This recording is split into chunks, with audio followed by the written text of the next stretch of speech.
Assalamualaikum warahmatullahi wabarakatuh. Alhamdulillahi rabbil alamin, hamdan na'imin, hamdan syakirin, hamdan yuafi ni'amahu wa yukafi'u mazidah. Ya Rabbana lakal hamdu kama yanbaghi li jalali wajhikal karim wa azimi sultanik. Asyhadu an la ilaha illallah wahdahu la syarikalah wa asyhadu anna Muhammadan abduhu wa rasuluh la nabiyya wa rasula ba'dah. Allahumma salli wa sallim wa barik ala Muhammad wa ala alihi wa ashabihi ajma'in. A'udzu billahi minasy syaithanir rajim. Bismillahirrahmanirrahim. Mathalul ladzina yunfiquna amwalahum fi sabilillah kamathali habbatin ambatat sab'a sanabil fi kulli sumbulatin mi'atu habbah wallahu yudha'ifu liman yasha wallahu wasi'un alim. Sadaqallahul azim. Kaum muslimin dan kaum muslimat jemaah zuhur yang insyaallah dirahmati dan dimuliakan Allah, sedalam-dalam rasa syukur dan setinggi-tinggi puji, mari selalu kita persembahkan kehadirat Allah Subhanahu wa taala. Alhamdulillahirabbil alamin. Kemudian kita berselawat untuk Nabi kita Nabi Muhammad sallallahu alaihi wasallam. Allahumma salli ala Muhammad wa ala ali Muhammad. Assalamu alayka ya Rasulullah. Assalamu alayka ya Habiballah. Jemaah zuhur yang dirahmati Allah, pada kesempatan ini kita akan membahas tentang keistimewaan menginfakkan harta di jalan Allah. Bapak-bapak dan ibu-ibu, salah satu nanti penyesalan orang-orang ketika telah berada di akhirat adalah menyesal karena ia kurang menginfakkan hartanya semasa hidup.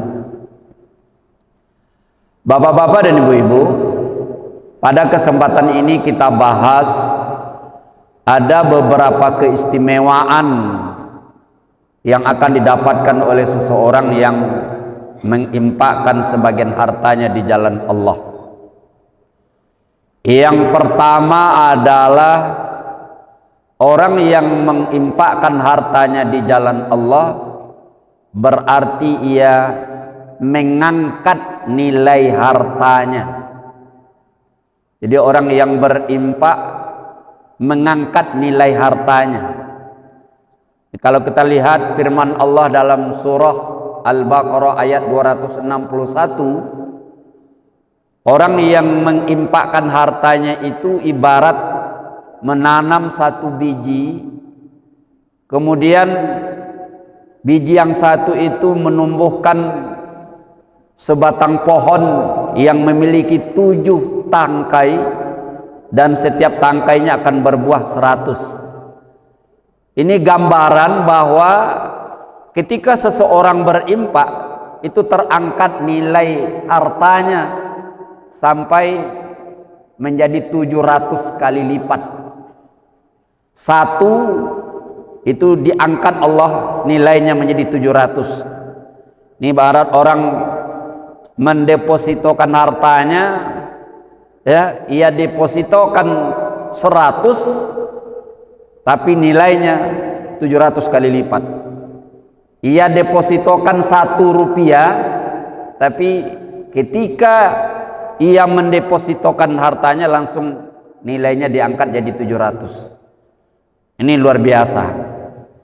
Jadi orang yang berimpak itu meninggikan nilai hartanya, mengangkat nilai hartanya, dan itu telah dijamin oleh Allah dalam Al-Quran, ya, bahwa orang yang berimpak itu akan Allah lipat gandakan nilai daripada hartanya itu di sisi Allah. Nah, ini yang pertama. Yang kedua, orang yang mengimpakkan hartanya itu secara otomatis ia telah menyisakan atau mengekalkan hartanya.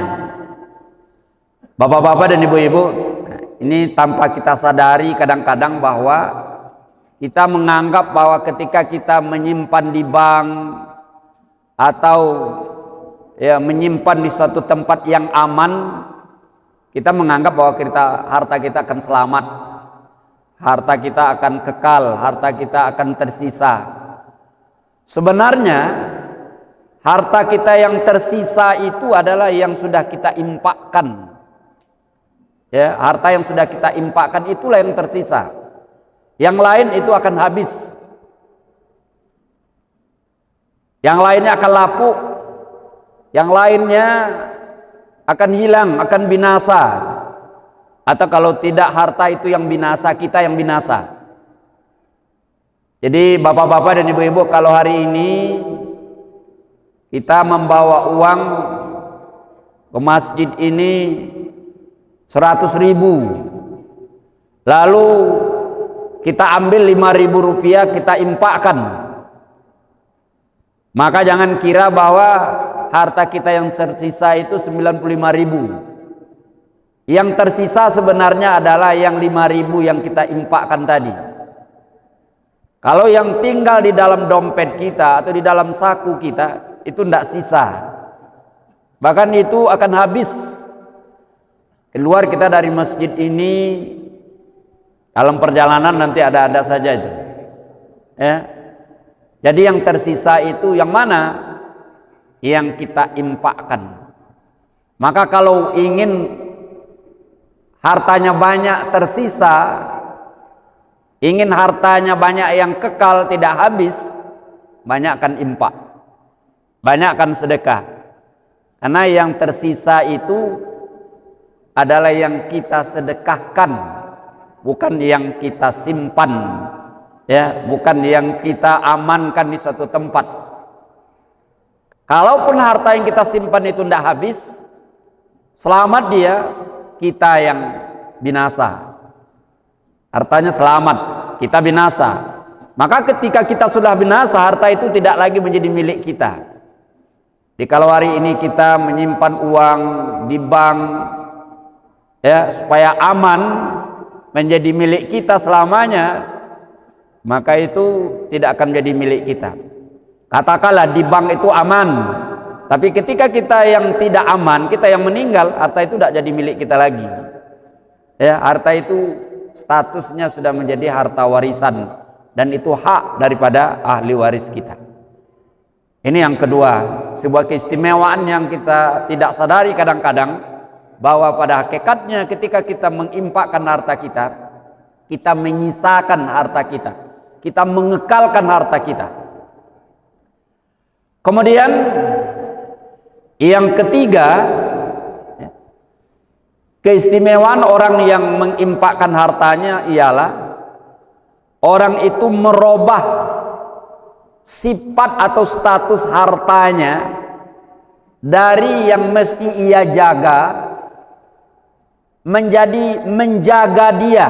Ini hebatnya bapak-bapak dan ibu-ibu. Jadi kalau awak basidaka berimpak, itu kita merubah harta kita yang sebelumnya kita yang menjaganya menjadi dia yang menjaga kita. Coba bapak-bapak dan ibu-ibu sejenak, berapa kunci yang kita siapkan untuk menjaga harta kita yang ada di rumah, ya. Kita ingin harta kita selamat, maka kita simpan di tempat yang aman, kemudian kita kunci, ya. Itu sifatnya kalau harta belum diimpakkan, kita yang jaga dia, Kita buat rumah, di dalam rumah kita simpan harta kita di kamar itu dalam kotak, dalam lemari. Nah, kuncinya berapa itu? Mulai dari kunci pagar, kunci rumah, kunci kamar, kunci lemari, kunci kotak tempat menyimpan perhiasan. Kenapa kita lakukan itu? Karena kita ingin aman. Sebenarnya bapak-bapak dan ibu-ibu, kalau ingin aman harta kita, impakkan. Kenapa? Kalau harta sudah kita impakkan, kita tidak perlu lagi menguncinya. Kita tidak perlu lagi pasang kamera CCTV agar harta kita aman. Bahkan hebatnya, harta itu yang menjaga kita. Jadi harta itu lagi yang menjaga kita. Sebelum kita impakkan, kita yang jaga dia. Kita amankan ia. Tapi ketika dia sudah kita impakkan, harta itu yang jaga dia. Ya, karena infak dan sedekah kita akan melindungi, memelihara kita dan menjauhkan kita dari kejahatan orang di dunia. Dan begitu juga nanti akan melindungi dan membentengi ketika neraka mau menyentuh kulit kita. Jadi sedekah kita itu jadi benteng, jadi tameng bagi kita nanti, ya, dari siksaan api neraka. Bahkan di dunia ini banyak orang-orang yang suka berderma, suka membantu, terlindungi dari kejahatan. Ya. Sebaliknya orang-orang yang kikir itu mudah mendatangkan kejahatan. Bapak-bapak dan ibu-ibu, coba orang yang pemurah dia sering dilindungi. Ya, bahkan di dunia ini orang-orang jahat, ya, kadang-kadang mementingkan untuk memelihara orang. Ada di satu komplek, ya, di situ ada orang jahat, tapi ada orang pemurah yang suka bahagia, suka menolong. Maka ketika ada orang jahat mau mencuri, merampok, ya, penjahat yang lainnya akan berkata, jangan rumah dia diganggu, jangan rumah dia yang diambil. Kenapa? Orang itu baik, bapak itu pemurah, bapak itu suka menolong. Ya, tapi sebaliknya yang kikir, ya, itu memancing malah kejahatan. Ya. Jadi bapak-bapak dan ibu-ibu, ketika seseorang berimpak, bersedekah, ia robah status hartanya dari yang semula ia menjaga hartanya itu menjadi harta yang menjaga dia. Ini hebatnya, ya. Jadi dari yang dijaga menjadi yang menjaga. Itu diantara keistimewaan ketika kita mengimpakkan harta kita di jalan Allah. Maka oleh sebab itu, ingat firman Allah, ya ayyuhallazina amanu anfiqu mimma razaqnakum min qabli an ya'tiya yaumun la bai'un fihi wala khullatun wala syafa'ah wal kafiruna humuz zalimun. Berimpaklah sebelum datang masanya bahwa kita tidak memiliki kesempatan lagi untuk berimpak. Demikian kultum singkat kita, semoga bermanfaat untuk kita semua. Fa'tabiru ya ulil absar la'allakum turhamun. Assalamualaikum warahmatullahi wabarakatuh.